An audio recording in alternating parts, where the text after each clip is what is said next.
Jefferson Multimedia, how you doing? I want to grade our first swipe at a radio commercial. Remember, we need two different scripts. They need to be 60 seconds long.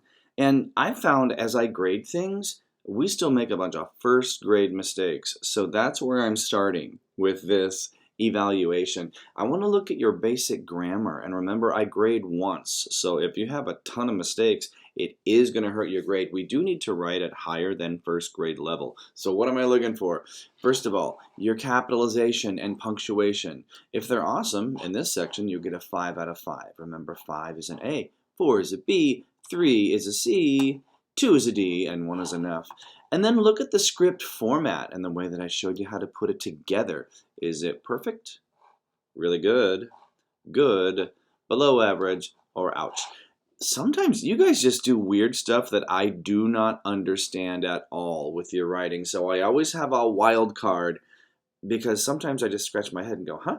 So is everything as it should be? Does your writing make sense? Does the paper make sense? Does the way it looks on the page make sense? Or is there like weird stuff for no reason? So that's the grammar section. Move on to section 2. We're going to look at time. Each one needs to be 60 seconds. I may time it, or I may just look at the page and see how does it look. For me, when I wrote one like a poem, it filled almost one page. But yours may be different depending on how you type it. I may time it, or I might just look. So if you have something that looks really, really, really, really, really short, you might wind up down here. So how do you know it's 60 seconds long? You read it out loud while a friend goes on that internet timer and times it for you on their computer so you can read without having to flip back and forth. And what's the last section? It's content. What about, the story you're telling? It's interesting. I understand the story. It's creative, and your slogan is great. On the other end, it's boring. It feels like a salesman talking to me.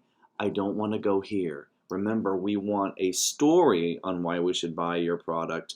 And that could just be a conversation between two people, but it needs to be more than just spewing a bunch of facts. We need some personality and some comedy or some intenseness or some romance or whatever it is you're trying to sell. I don't care.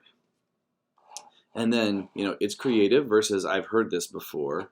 And your slogan is great versus your slogan needs help. So we will start here. Take the time to evaluate your own work. School doesn't exist so you can throw things at the teacher and say, teacher, is this good? Ask yourself, is it interesting? Do I have a story? Is it creative? Do I have a cool slogan? Is it close to 60 seconds? If it's close, you're going to get a good grade. And then just look at your basic grammar. This is the stuff that you've been taught since first grade, and students tell me they can't do it. Yes, you can. You know the capital letter goes at the beginning of the sentence. You know all proper nouns get a capital. You know Fort and Wayne are both capitalized if you use the name of a city. So take your time, find your mistakes, fix them, because I'll be grading quickly so I can get this in the grade book. So make sure you're looking for the right stuff because there's no regrades on this. Thanks, gotta go, bye-bye.